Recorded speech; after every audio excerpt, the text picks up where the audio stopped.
What's going on, everybody? Welcome back to Story Mode, the sometimes weekly, sometimes monthly, sometimes quarterly interview podcast here at Infinity Gaming. And today I'm joined by author of Console Wars, The History of the Future, and hopefully a great filmmaker, Blake J. Harris. Welcome back to the show. You're the second time here.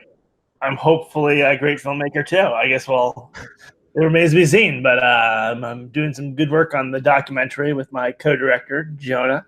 But yeah, thanks for having me back on. It's good to see you again. Oh, no problem. We talked about doing this right after the first one, and then I guess things with the book kind of went crazy, huh? It's been an interesting past few years. When the main character of your book gets fired in the middle of your writing the book and gets fired for reasons that had nothing to do with business or the technology that you're writing about. It's I knew at that point that things were going to go pretty weird. So I've just done my best to record things accurately and get the word out about what I'm reporting on. But yeah, it's been an interesting past few months and years. So you want to start there? Like let's start at the beginning of the book first. Sure. Finished Console Wars. You were talking about doing in the other one, in our first one, we talked about a little bit. You thought about doing Angry Birds, and then we talked. I watched a few other podcasts with you. You said it was going to be like a very broad stroke, painting Sure. over VR. So what was the steps like? Sure. Yeah. I guess Console Wars came out in May of 2014. I was in talk with my publisher who had done Console Wars, HarperCollins, talking to them about, what my next book was going to be. They have like a first option to review it, and I really enjoyed working with them, so ideally I would work with them. And I had told them I was, I guess at that point I had already gone through thinking about Angry Birds and whatnot, and had been introduced to Palmer Luckey at Oculus, and I was very interested in writing about VR. But I even told them very early on that my biggest concern with the book was that it was just going to take a long time. This was back in 2014, 2015. The first consumer version of the headset hadn't even come out yet, which ended up coming out in March 2016. And it was just still so early in the story of virtual reality. And regardless of whether you think VR has been a success, failure, overhyped, or where we are in the hype cycle, whatever, here we are in 2019, and it's still like I couldn't tell you where the next few years of VR is going. So I think that sort of bore out. And I was thinking very broadly. I obviously am a fan of virtual reality. That was why I was interested. And so I was thinking that I would speak with people at Oculus, I would speak with people at Google, I would speak with people at Sony, and just sort of get a much broader picture and story than Console Wars was, where Console Wars is very much you're in the trenches with Sega and you're in the trenches with Nintendo, and you're obviously more in the trenches with Sega. And then for a variety of reasons, the book ended up becoming more and more just about Oculus. And it was in a good way, like sort of contrast to Sega, Nintendo. I think we talked about this last time, but Console Wars became more about Sega, in part because I had better access to Sega and because I didn't have the access to Nintendo. So it was almost like figuring out how to make the most of that situation. I will also say that I think the Sega story is more fascinating because it was, the story of David versus Goliath, the story of the struggle. So that's a big part of it too. But whereas in this story, because the industry is so young, and because, frankly, I had a successful book under my belt, I was able to get a lot of access.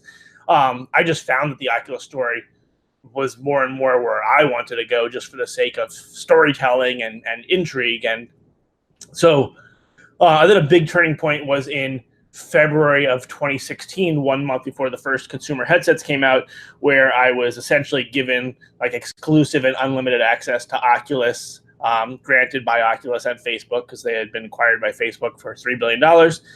And even before we get to Palmer Luckey being fired and all of that stuff, it was a very interesting time. This was 1 month before the headset came out.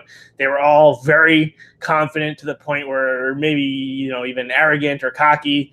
And then before any of the other stuff, they botched their launch. It was not successful. or like, I guess, they sold through what they wanted to, but they alienated a lot of their customers. They had a lot of shipping delays. And then their competitor, the HTC Vive, came out 1 week after them and had hand tracking wands, which Oculus didn't offer at the time.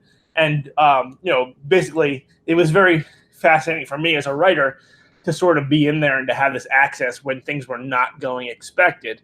And to some degree, that was a bit of a bummer because I wanted Oculus to succeed. I wanted the Vive to succeed. I wanted VR to succeed.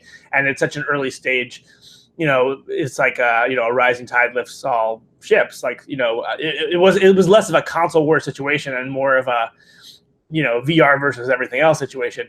So that was a little sad, but also, again, like, this is what I love to do for a living, to get in there and see what's happening. And there's a lot of interesting stuff happening. And so that's largely how it started. And then I guess we should also mention, just like you said, going back to the beginning of the book, like the first 2/3 of the book, it's even before any of the stuff that we're talking about. Like it's basically just this American dream success story of having an idea and starting a company and things going incredibly well, which is partly why the contrast was so interesting with, like, everything could not have gone better for Oculus between June 2012 and February of 2016. It was started by this 19-year-old kid, Palmer Luckey, partnered with these great guys from Scaleform and from Gaikai, these entrepreneurs, and they, raised $16 million for Series A, and then like $100 million for Series B almost, and then they sold the Facebook for $3 billion, and they sold out all their Kickstarter, and, like, it was such a charmed story up to that point. So then, like, you were there when it launched and failed. Was that, like, fun? Was that, like, you were like, oh, look at all this access I got?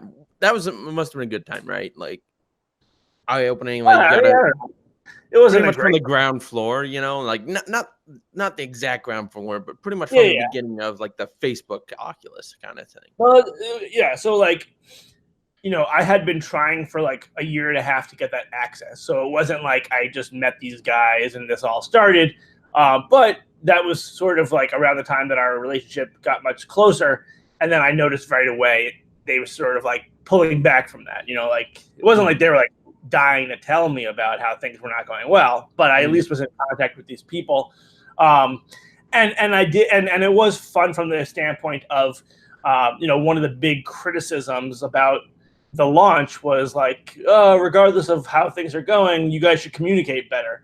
And they did communicate very poorly. And so I at least was communicating with them. So, like, I felt like I was getting answers and access to things that that people on the outside really wanted. And I wish that they could have communicated better.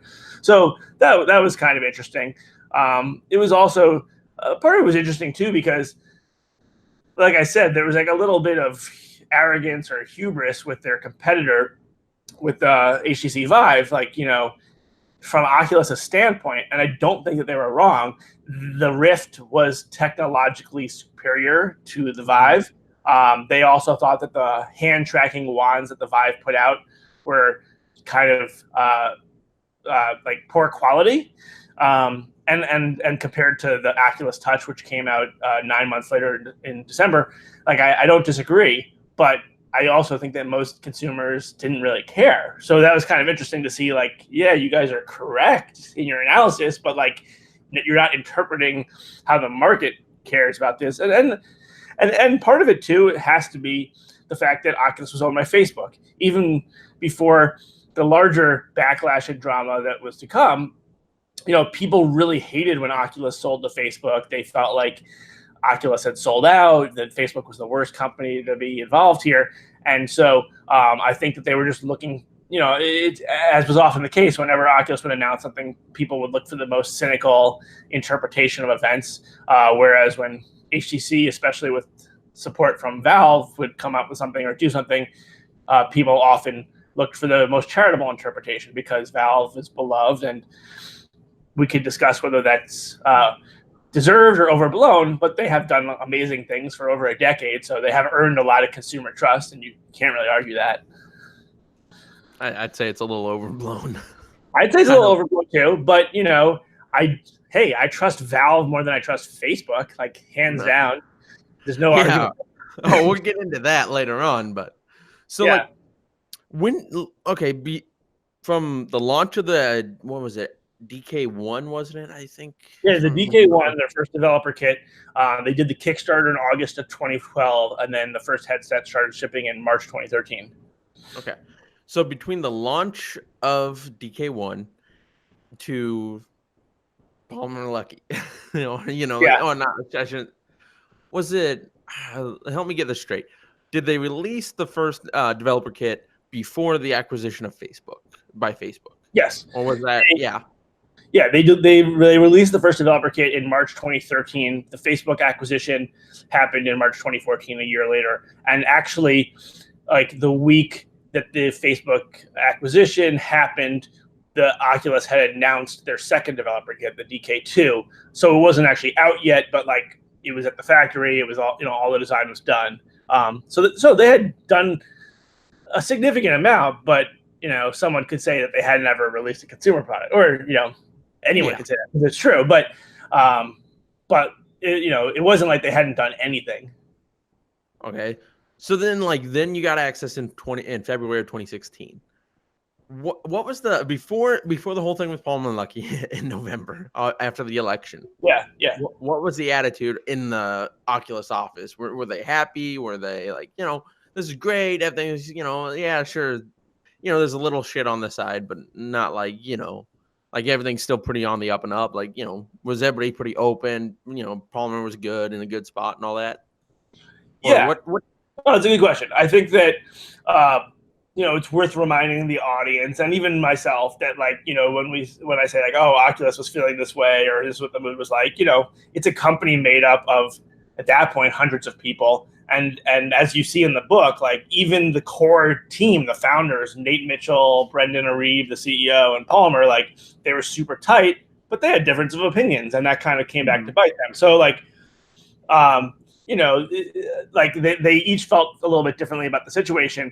Palmer was the most sensitive, is not the right word. Palmer was the most aware of how the community felt and the most receptive to the little grievances that they might have, because I think that Palmer's initial instinct to everything was to put himself in the shoes of the VR enthusiast, because he, more than anyone else, was like the enthusiast. So he could understand why people would be upset that Facebook was involved. He could understand why people would be upset that the company wasn't communicating, or that they didn't include wands or hand controllers. But I think the perspective was largely that they, like I remember one time I said, there was like Palmer had mentioned a few things to me. This was before he became, before the election stuff. Like, here's the things that we're working on, or here's like the true story of this thing that was reported that was like kind of negative about Oculus. And I said to him like, oh, it must be so frustrating not to be able to say that. Like, why don't you find a way to like get that information out there? I don't remember what the information was, but it was a small thing. And his approach, I'm going to butcher his actual language, but it was something to the extent of, that'd be great, but in the end, people should judge us based on the product, and I'm confident that we're going to win based on quality. So, like, yeah, these are little PR wars. They didn't go bad. They didn't go well. We could have handled ourselves better, but like, I'm still confident in our long-term vision and that we're going to have the best products and that we're going to succeed. Now, someone could argue, well, you had a better product with Rift than Vive, and you still weren't succeeding. So, like, maybe your thinking there was faulty, but I also admire that thinking. Like, much better than like a smoke and mirrors approach that like someone's actually like, oh, we're just going to keep doing actual good work and that'll be what pays off. So that was a bit of the thinking. I think part of it too, one of the odder things was the way that a lot of the VR community and also the tech press seemed to position things or seemed to think about things was that Oculus, backed by Facebook and Facebook's billions and billions of dollars, that they were like this Goliath, and the HTC Vive was like this David and like, this underdog story. But almost everyone I spoke with at Oculus thought that they were competing against Steam, which has, the biggest install base of on PCs and, like millions Yeah. and hundreds of millions of people, like from their perspective, they didn't say They they were were the David. but they were like, we are competing against, this is a PC product and we're competing against this company that has gigantic, almost monopolistic install base. Like, this is a real uphill battle for us. So that was a big difference in perspective between how they felt and how people on the outside felt, which was kind of interesting. So then, when did because for those of us that were conscious of what's going on in the 2016 elections, as November approached, things really started to change everywhere. Yeah. There's like you couldn't mention Hillary or Trump without something going, without someone blowing a gasket somewhere. So you were still there, right? Were you like on the campus, the Facebook campus with Oculus and all that?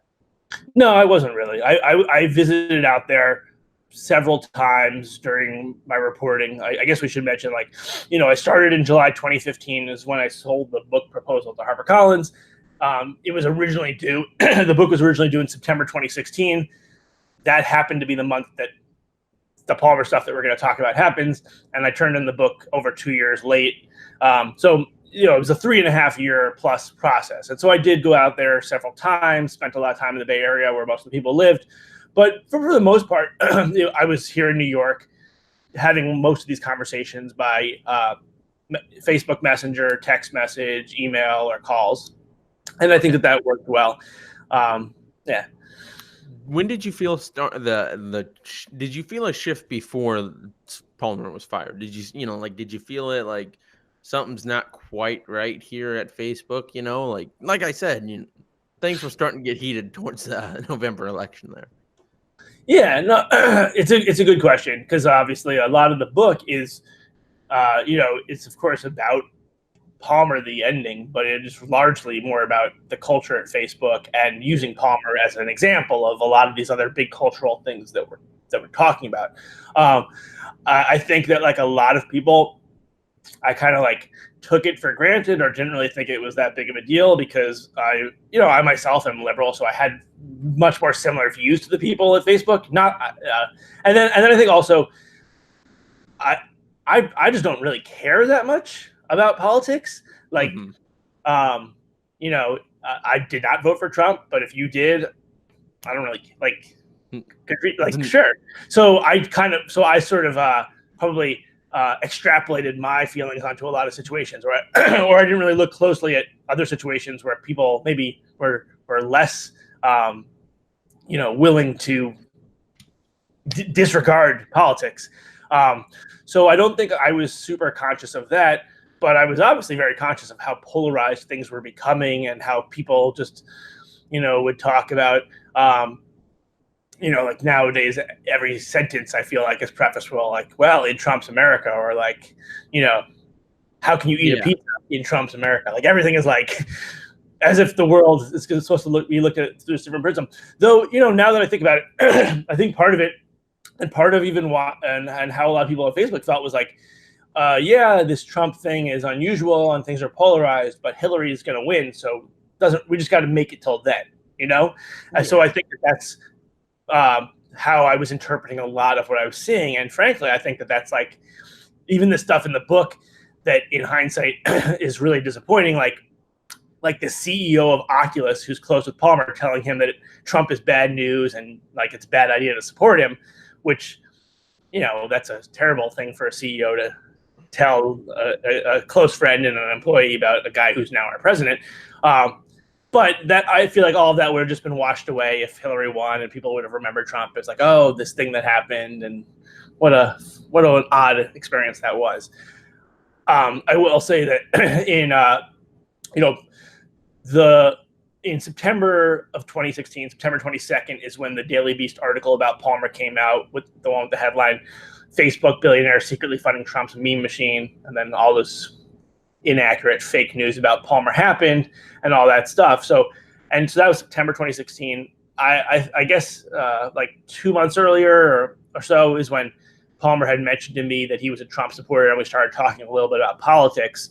And so I knew that ahead of time. I also clearly knew it enough to not care. Like one thing I always found very odd about this whole thing with you again using Palmer as a proxy when obviously there's 50, 60 plus million people who voted for Trump and support Trump.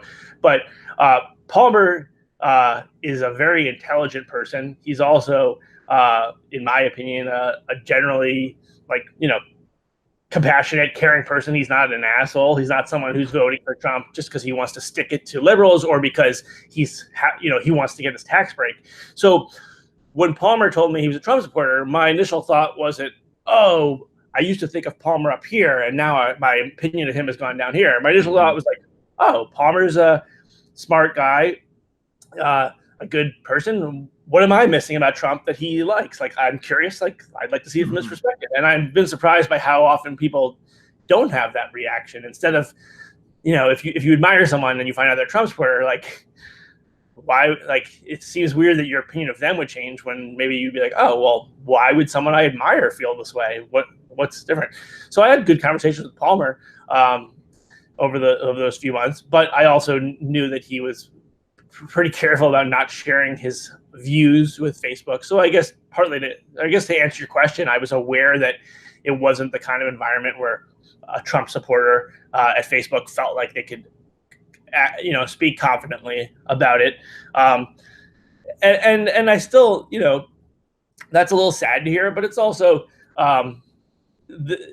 Silicon Valley leans very left, and I didn't think it was that problematic as long as it wasn't affecting company decisions and wasn't affecting employment. Like, in any situation where 90% of people feel one thing, even in the most tolerant system, like the people who feel the 10% thing are going to feel a little bit out of place.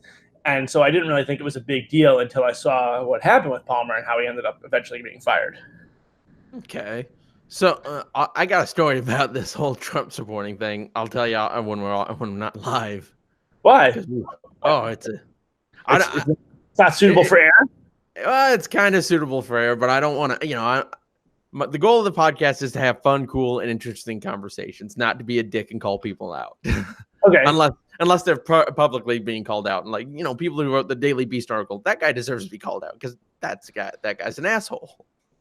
Which is interesting because I told you before we started that I'm working on some additions for the paperback version of the book, and one thing I'm working on is the epilogue. And one of the parts of the epilogue, it mentions how it's like this is like all stuff that happened after the book ended, and then one of them is there was two writers of the Daily Beast article, and one of the authors was hired away from the Daily Beast to NBC News. Which I would say is like a promotion, and even adding more insult to injury, his job title there is to cover the internet, extremism, and disinformation. And it's like, dude, like you are the source of disinformation. Like I feel like this is just like such a movie that like the guy who spreads the disinformation gets a job at one of the major media networks to cover information. Like, come on. So it's like Hollywood, you just fail upwards. Yeah, kind of like the guy. What was his name? He was Barbara Streisand's hairdresser, and he became the producer on Batman. And then, really? Yeah, the Batman, 89 Batman. I can't remember his name. But then, he was hired to write a Superman movie. He got the rights to Superman, too. And look it up online. It's a fun, interesting story with Kevin Smith. He wrote the script to a Superman story. It's pretty funny. Right. But, yeah, you just kind of fail upwards in Hollywood. But, yeah, no, but that's not, but, your point is a good one because one of the more frustrating things for me has been not even just how things were inaccurately reported on Palmer or how he was unfairly treated, in my opinion, at Facebook, but it's the past 2.5 years where, how people have been so unwilling to correct their mistakes or to acknowledge their mistakes. Ben Collins, the guy I'm talking about, the Daily Beast, and Gideon Resnick, the other co-author, they have refused to ever speak to me about the reporting. That's a really frustration. But a lot of the journalists who I did have good relationships with for my first book, I would reach out to them and tell them that their reporting was wrong, or here's new information, since I am obviously the only person who's looking deeper into the story because it was related to my book. And they just were eager they just dismissed it or just didn't really care because they felt that Palmer being a Trump supporter didn't really entitle to him to a more nuanced or accurate, telling of events. Yeah, and like that's something that we can. I don't. This is. I don't know how political do you want to get, but like, I just don't feel like that's right.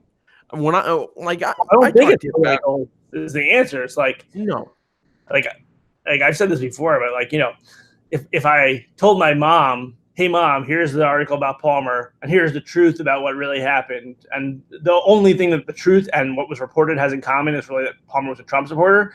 And if my mom said like, oh, who really cares, he's a Trump supporter, I would be like, oh mom, come on, don't say that. But that's my mom. But if a journalist did that, I would be like, that's your job to get the facts right. Like your opinion shouldn't matter to me.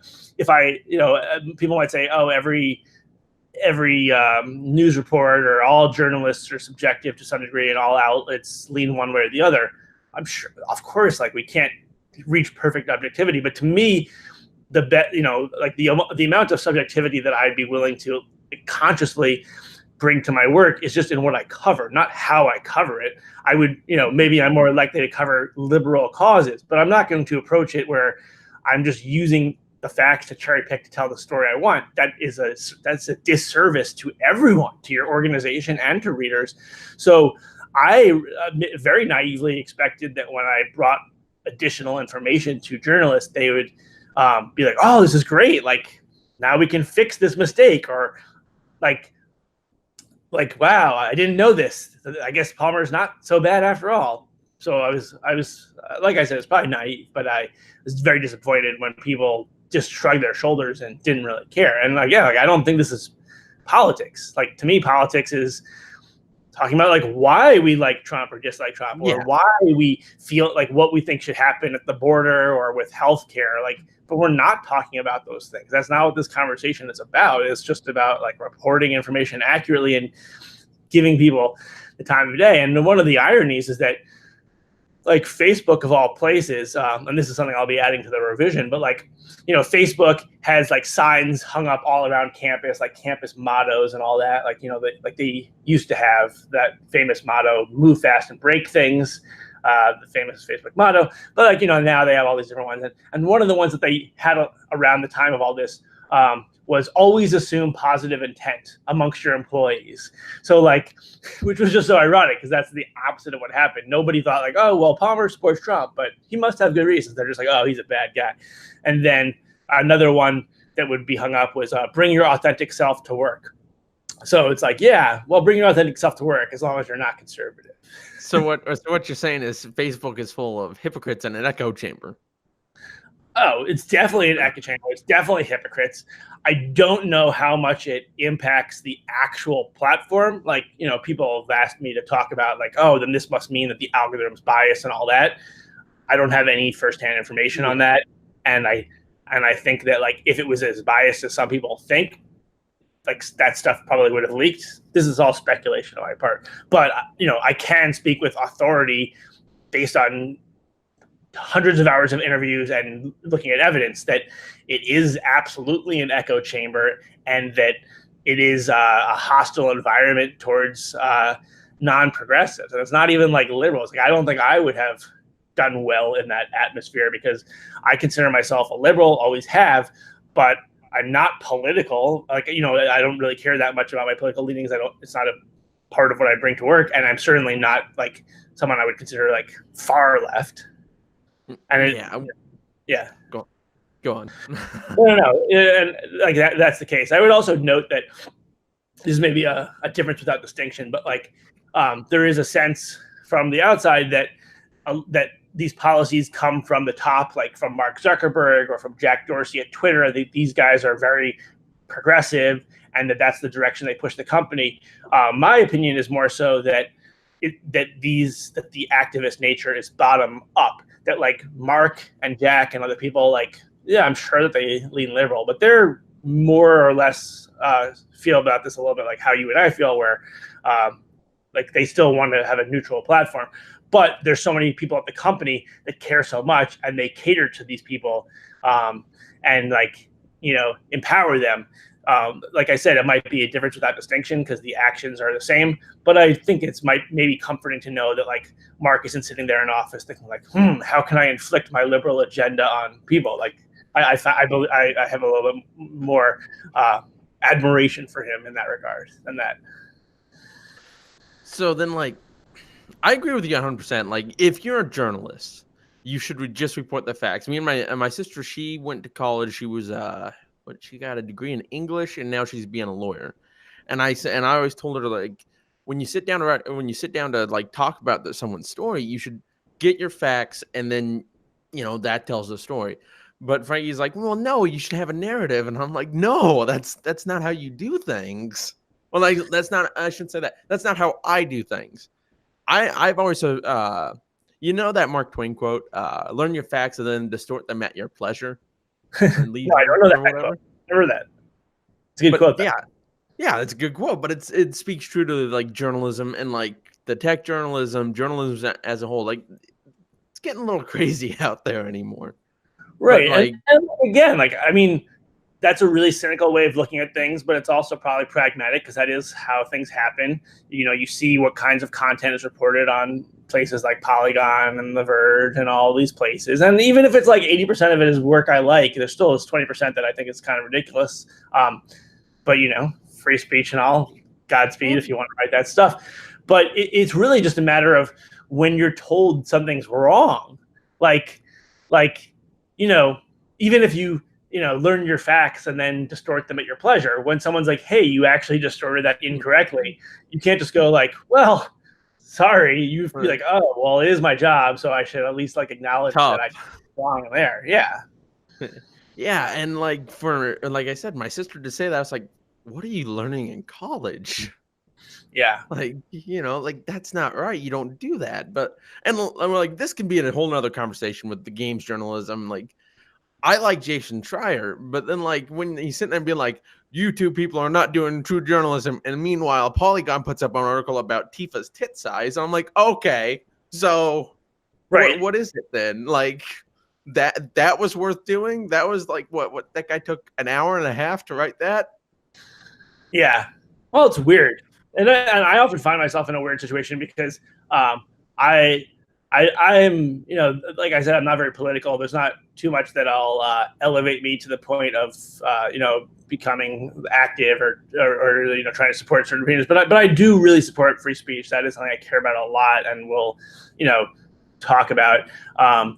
And so like, I think that the articles like that you're just talking about are stupid, a waste of time, destructive. They give gaming journalism a bad name, but at the same time, like, I want to be supportive of like, if that's what like that writer thinks is important or that's what Polygon thinks is important, like I want to try to give my criticism in a way that's like you shouldn't be fired for that. Like you shouldn't not do it if that's what you think. I just think so I think a big part of it is there was an article yesterday. Let me pull it up. Where did it?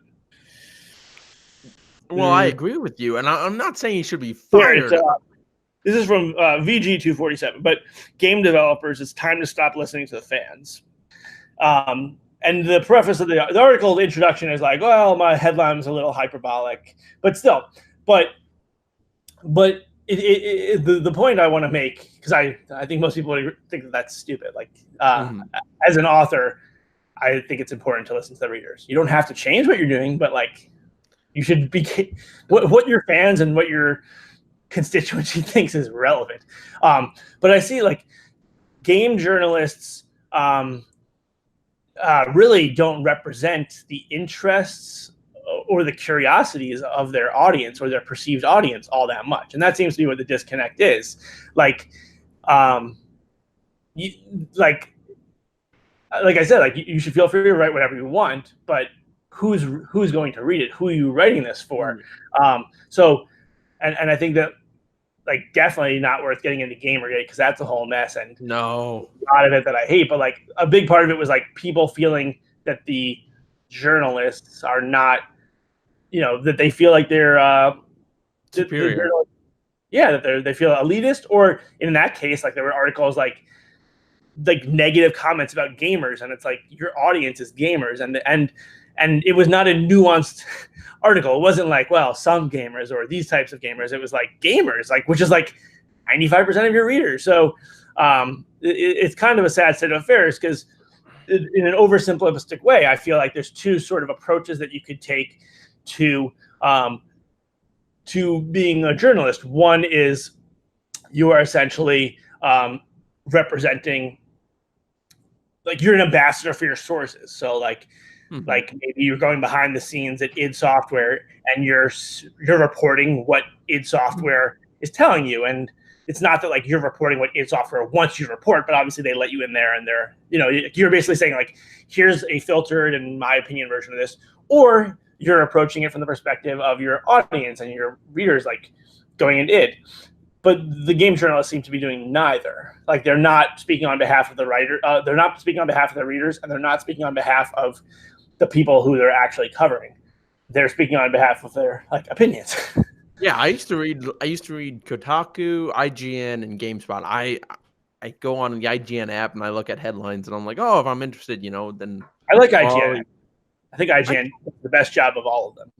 Oh yeah, 100%. And like, I read Jason Schreier's stuff when he did, what was it, Activision recently? He dived into like Call of Duty. Yeah, really good work. He does good long form, like, research driven work.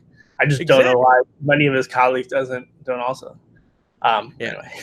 But yeah, let's it's not that big a deal. I mean, at the end of the day, this is video games. It's not like life or death. But yeah, I feel in the conversations I've had behind the scenes, people have been like, well, you don't do that. You give your opinion and that's it. I'm like, no. Like, yeah, my opinion should be a fact. If it's an opinionated piece, like I put up a video, do graphics still matter in games? And that's a very opinionated piece. It's an opinionated statement. But it's not like, no, they don't. Like, this is a fact. I'm not, it's not fact. Okay? Like, well, that's a good point. Because like, I've given we should also just mention for listeners and viewers, like this is not necessarily off topic. A big part of what happened is the stuff was reported on Palmer. It was 85% plus incorrect, but it did have a material impact on him and his career. People at his company assumed it was true, and because they wouldn't let him explain the truth, they further assumed it was true, and he ended up losing his job. So it's not like this is just like a net in the wind. Like, this actually does have an impact on lives. And so like, I've been thinking a lot about ways to improve journalism, because I consider myself a journalist, and I feel like a lot of my criticism, at least in my head, it's coming from like a place of love. It's like I want it to be better. And the two most important things to me, or the two easiest ways I see to like at least start the correction or improvement of journalism, is like, one, I think that all writers should have to write the headlines of their articles, because a lot of times what I find is that, in an article we'll be like, Joe's a racist, and then I'll be like to the writer, like, why'd you say that? Joe didn't even say anything racist. Like your article, and he's like, oh no, read the article. Yeah, he's maybe not racist, but like if you read closer, and then you ask the headline writer, like, well, why'd you write that as a headline? And like, oh yeah, well, the article explains it differently. So it's like, no one is responsible for this. So I think that the headlines are a big part of the problem, especially because we know that like 60% plus of people, even you just said with IGN, like read just the headlines. So like, how can you just have headlines that are not really true and just say, oh, we'll just read the article, when most people are only reading the headline. And then the other thing is just like the blurring of opinion and reporting. And like, that's kind of like the defining issue of our current age and in everything. Like, I was listening to Bill Simmons' podcast yesterday, and cousin Sal and Bill were talking about like, are you a blogger, or are you an opinionist, or you're a reporter? Like, of course it's very hard nowadays, but an easy way to try to distance that is, I don't think that any of these outlets should have op-eds anymore, because if the New York Times will have an op-ed that's like pro-choice one day, let's say, or pro-life the next day, and then you just see people who use it to their advantage to be like, oh, now the New York Times is like telling us that, like, the New York Times is saying that you should not have abortion. So the New York Times is saying the opposite. It's like, no, the New York Times is not saying that. They're using their platform to let someone with an opinion, but people think of it as like, oh, here's what the New York Times thinks. And and I don't really blame someone for feeling that way, because if you see something in the New York Times that has an opinion, like, you're like, oh, this is what the New York Times thinks. But I just think it's like there's like very little upside to it. Like we should really try to distance opinion from reporting as much as possible. So anyway, that's my little spiel. Yeah, and I agree with you. You know, when you're reporting the facts, you should sit down and be like, okay, these are the facts, and this is a story that the facts tell us. But like, and I said this. I was having a conversation with other family members, and I was telling them, I was like, well, I feel like we're living in a world. You know those pictures where it's like some people will see like the two people kissing, and then other people will see the hourglass. You see what? Yeah. I feel like that's the world we're living in. Some of us see the hourglass. Some of us see the. Oh yeah, I think that my my best tweet ever was like on the night of the election. It was like, remember that dress, the one that some people see as white and some people see as gold or whatever, blue. Some people saw as and some people saw as gold.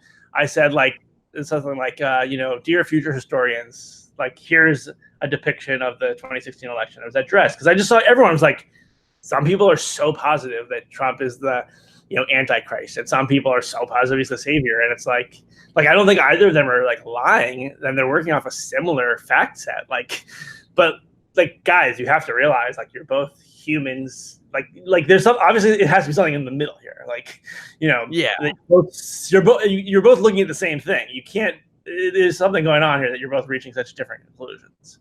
Yeah, there's some bias he's going on in between you guys' two opinions, but it's steering this back. Like we got a little off topic, but not bad.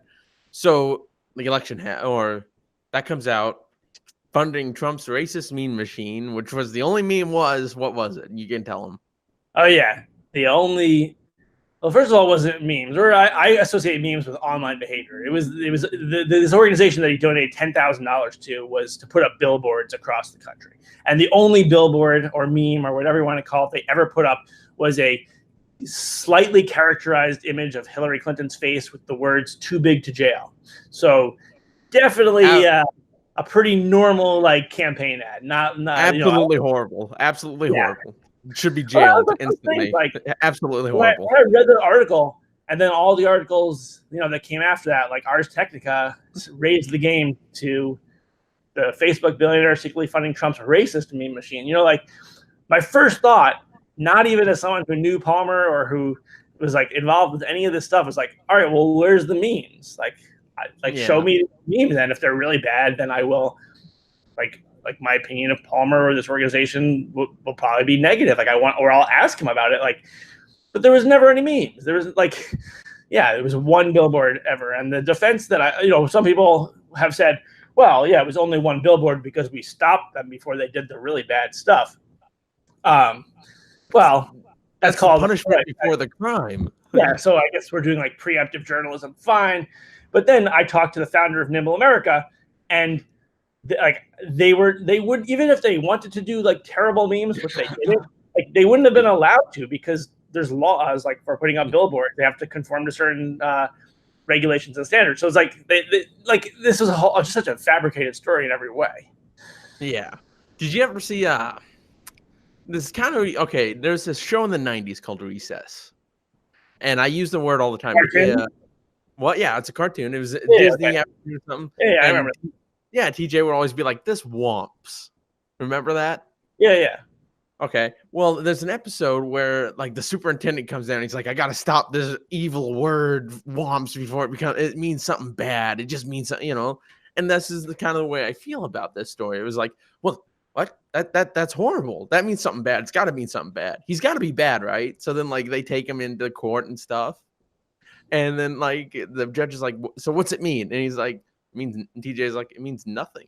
Womps just means, that blows, that sucks, or man, you stink, But right. that's kind of how it was. Like that's the way I kind of viewed this, was like, what? Oh, one meme? Oh, we gotta take him down. Just take him down. He's got malicious and evil intent. Who's that Palmer Lucky guy? And I'm like, come on, guys. And Palmer's white, isn't he? Yeah, Palmer's white. And Hillary's white. How is it racist? I mean, if you want to get it right, I mean, it'd be sexist. Right. But whatever. It just makes me like, what? We can get into stories about that, but yeah, we're in a point where it doesn't matter anymore. like, oh, it's just you're racist, we shut you down. And I feel like that's what happened to Palmer, where he was just like, oh, yeah. And like I've said, like I've had people, Palmer made a lot of money off the Facebook acquisition. He has since gone on to start a very successful defense technology company. So, he's doing well. And people have said, oh, am I supposed to feel bad now from reading your book about like Palmer? He's so rich and he's fine. And my response is usually like, you should feel however you want. I'm not trying to make you feel bad. But like, think about all the people who aren't as successful as Palmer. Like Palmer's story to me is just a proxy for so much of what goes on nowadays. The guy who, with in good faith, makes a comment that is somehow perceived as sexist or racist, and sometimes it is and deserves to be jumped on. But in the cases where it's like not even gray, where it's like, well, that's just because someone says that it's negative, that it's this bad thing, doesn't make it true. So I think Palmer is just a good proxy for a lot of these issues that surround us daily. Yeah, and like that's what I mean. It made me feel bad, but like it's we should be. Even if you read it as like, well, I mean, I still think Palmer made mistakes. I still think he went about it not in the best way, and that he was a public figure and he should have been more careful or transparent about it. But like, even if you are not sympathetic to him, it should open your eyes to how the media works and the lack of checks and balances and the way that and just like intolerance in the workplace and all these sorts of things. So I at least hope that fortunately people have been really picking up on those themes regardless of which side of the political spectrum they're on. At least as they've told me based on the feedback I received. Yeah. So like, how did that change then? Like, let's try and get this a little more on topic about this. But how did that change? Like when that happened, you were still in contact with Palmer and everybody, but was it more like media blackout or whatever? Like, tell the story. Like, because obviously he was a public guy. He wanted to probably tell like, no, this is why I did it. This, like have a statement. Oh, sure. Yeah. So Palmer's a public guy. He's like a pretty reactive.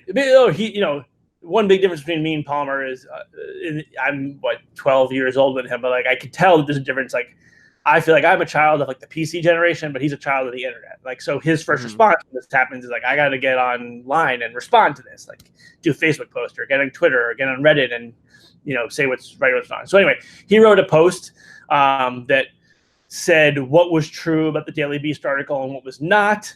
And that he was a Trump supporter. What was true was that he was a Trump supporter, and here's why. He gave a few reasons of why he was and why he had supported Nimble America. He was not allowed to post that statement. Facebook execs didn't let him, which I honestly, like at first, okay, so I didn't get that information from him because during that whole time there was like, I wasn't talking to him during those 24 hours. But when I eventually heard from my source that they wouldn't let him post that statement supporting Trump, I was like, oh, that seems kind of like unreasonable. That seems kind of not true. But then the next day, they still hadn't let him post a statement, and Mark Zuckerberg personally drafted a statement that Palmer had to write, and that statement said that he'd be supporting Gary Johnson. And so when I saw that, I was like, wow, this is crazy that not only could he not say that he was supporting Trump, but he had to say he was supporting Gary Johnson and that he had to use these words or else lose his job. And I mean, a lot of these scandals that we see at Facebook over the past year or so, Mark's not directly involved in them, and whether that's by design or just just a coincidence, like he can always kind of say like, oh, I didn't know this, or oh, that's really bad, I can fix this. But he was at the center of this one. He personally wrote the statement that Palmer ended up having to post. And I think that's very wrong. The way, it's also illegal in California. But I found that was really shattering to me. So Palmer couldn't post a statement. He was, and then after that statement that he posted by Mark went up, Palmer was not allowed to talk to the media, not allowed to talk to his colleagues for like 6 months. He was not allowed in the office, and meanwhile, the people, like his managers at Oculus, told the employees that Palmer was requesting vacation time as if it was his choice to not be in the office. And then originally he was supposed to come back after the election, and then Trump won, and then that threw like a wrench in that plan.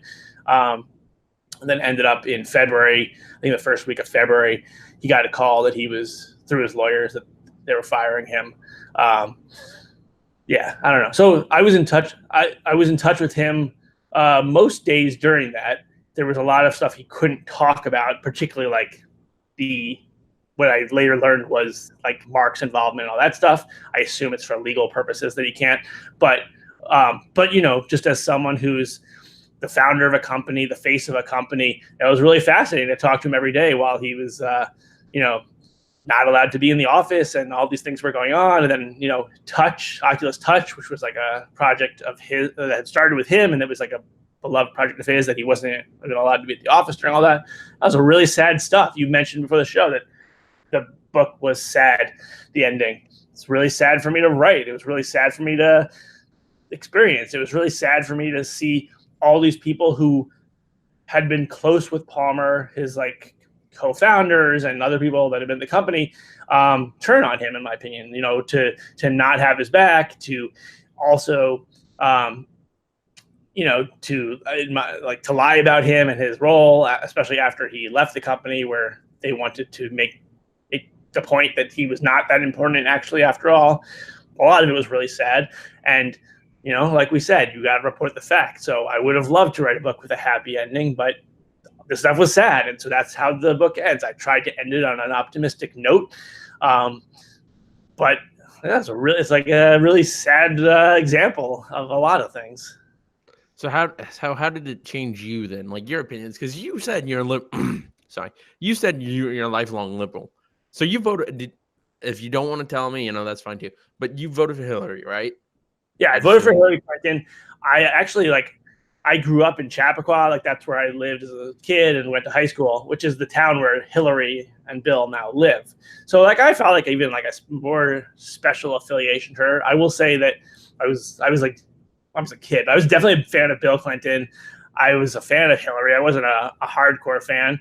But yeah, I voted for Hillary. I was really, really disappointed the night of the election and then the days and weeks after, in terms of like how has this changed my opinion, or how has this changed me? I mean, writing this book changed me in fundamental ways, largely just because I had a front row seat to what happened with Palmer, and I saw these things happen in the workplace, and I saw these things happen with the media. So I guess like the number one thing that it changed is it did make me really skeptical of stuff that I read in the media. So since if the Palmer stuff I know for a fact is not true, and now it made me think anytime I had read something that was really negative about someone, or like let's just say like Jordan Peterson, you know, it's very easy, even in like prominent, reputable, liberal mainstream press, to read like terrible things about him.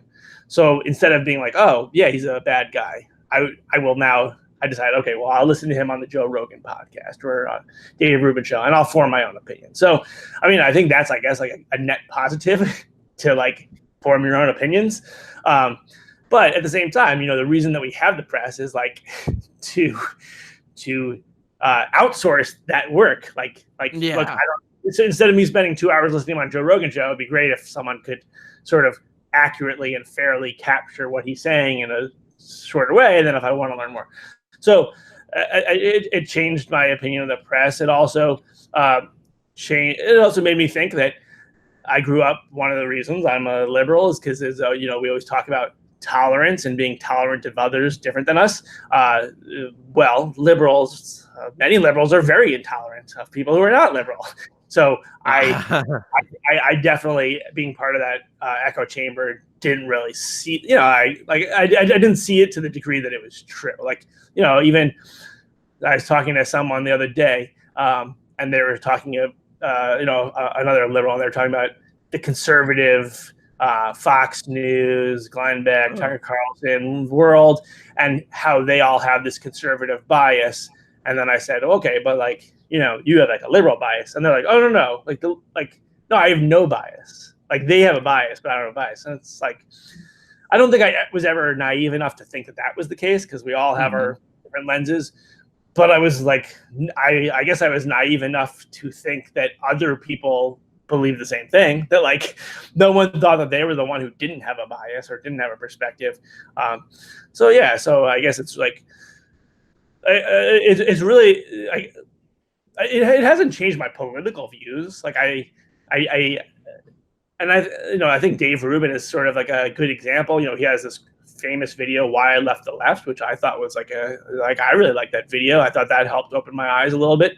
But he's not saying, at least more recently, when I was like, he's not saying, "Oh, now I'm on the right." He says he's a classic liberal and he has a different version of the left. But I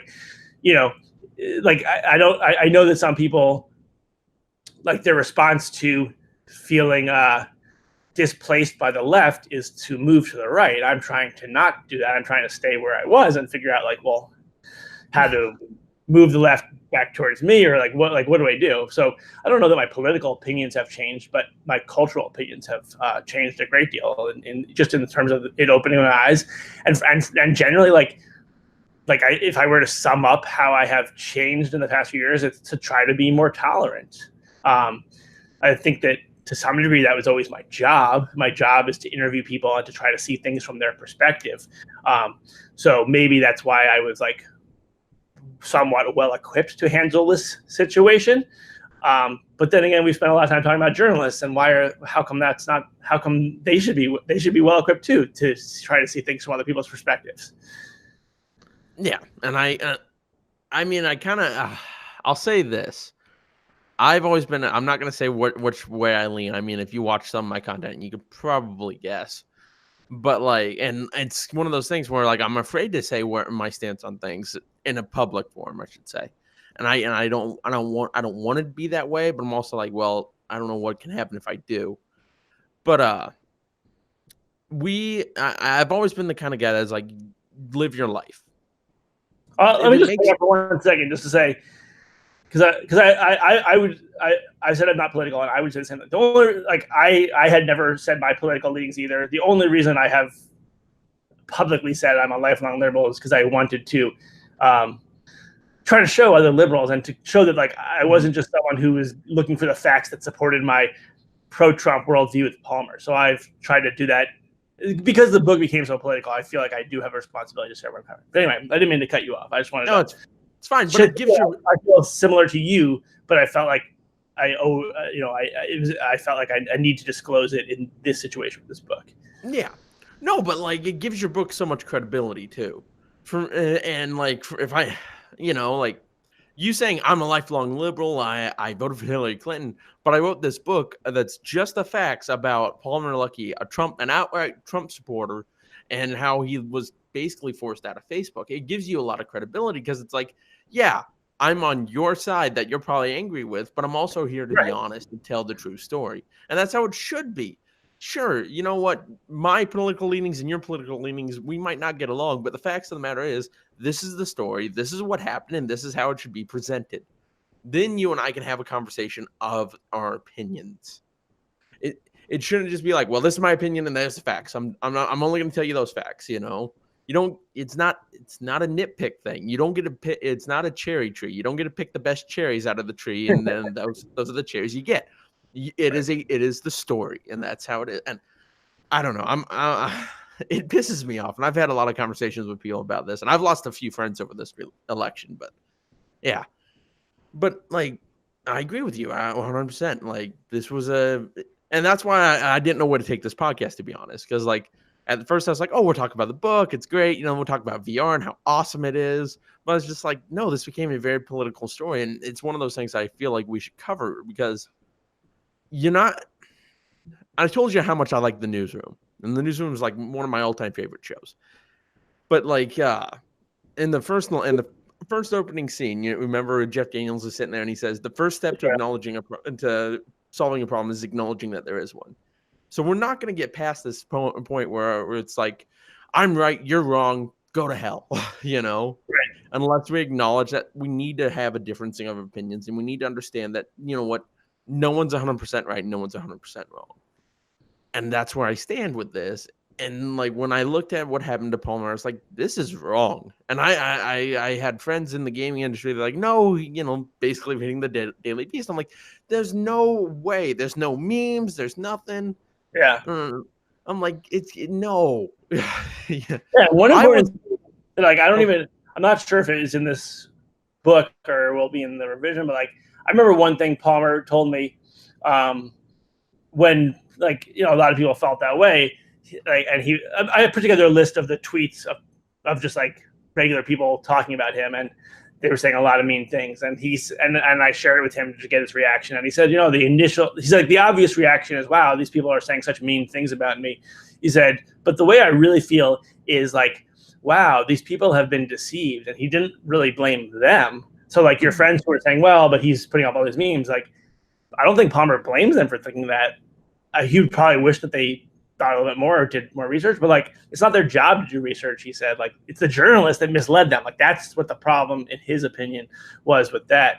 But let's end on an optimistic note, or what I find optimistic is like, so, this has been like the story of my life for the past 2.5 years. It's a 500-page book. First 400 pages have nothing to do with any of this stuff, but I knew that this was like what would come to dominate the story, because that's like just the culture that we live in. I also, the book has not been reviewed by almost any of the people who reviewed Console Wars. But it's been 2.5 years that this stuff's been on my radar, and I feel more optimistic. Like, I feel like things have gotten better in the past 2.5 years. So do you agree? And how do you think that we continue to improve it? Or if not continue to improve it, how do we improve it?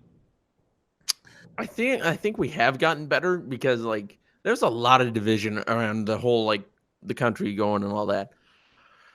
I don't know how we improve it. I think we just need to sit down and be like, yeah, maybe you and I disagree. And I'm sure I'm sure maybe after this gets over, we'll have a conversation, and you and I will not agree on anything or a lot of things.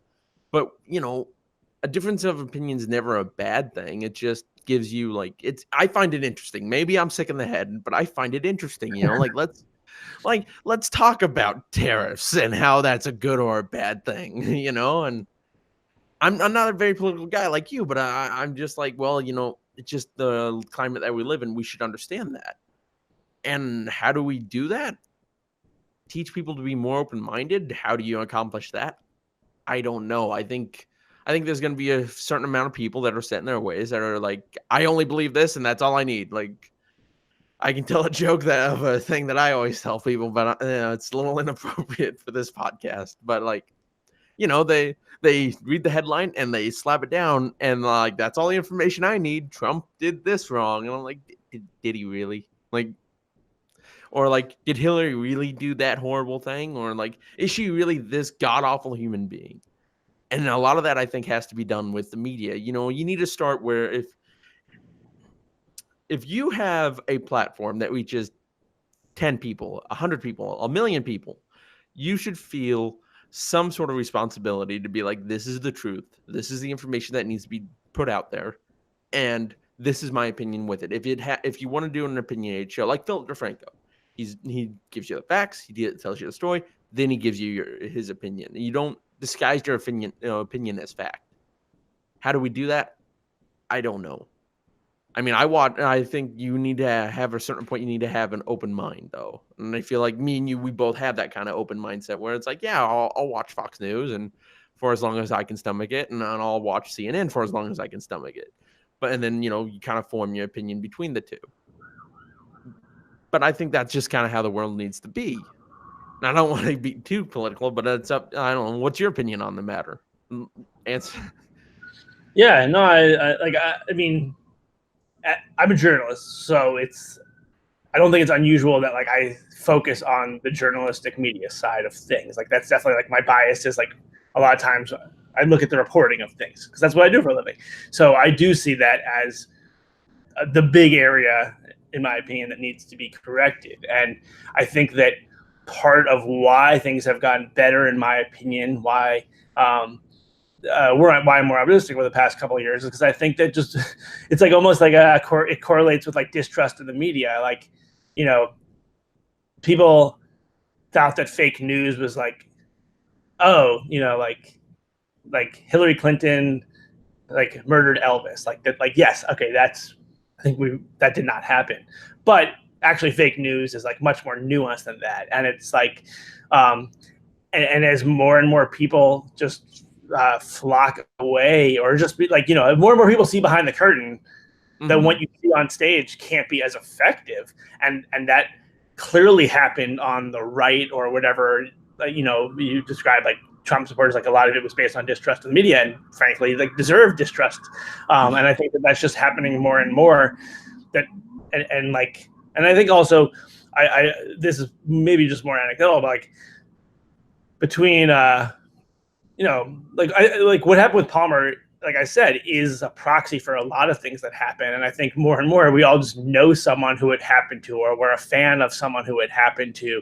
And like once you see that, once you see it happen to someone that you're close with or that you follow, and you're like, well, I know this person's character pretty well. That does not sound right. Or, well, here's their side of the story, which presents obvious flaws. Like I feel like the more and more that it seems to happen, the less effective it's going to be to like, to villainize people and to like make them other. And I guess I also see as like, the success of Dave Rubin's show, the success of Joe Rogan's show, the success of these places that are seem to practice exactly what you're preaching of like, I'm looking for an open-minded discussion, and sometimes still get called right or alt-right or entryways to alt-right or whatever, like by some members of the media, and some people feel that way. Like just the numbers, like I feel like the free market shows like, look, like millions of people are watching this, like devoted fans, and the numbers are increasing. Like meanwhile, the numbers of people who are reading NBC CNN, News, NBC, or whatever, like are decreasing. Like I don't think it's just because like they have a better gimmick than you. I think it's because they're offering a service that more and more people are seeking. So I guess part of it is like a capitalistic approach of like, well, at some point, like there's more demand for quality, nuanced conversation and reporting than the slapdash journalism that happens on, like, let's be very clear, on both sides. Like I don't have a high opinion of Fox News, but I don't have a high opinion of CNN.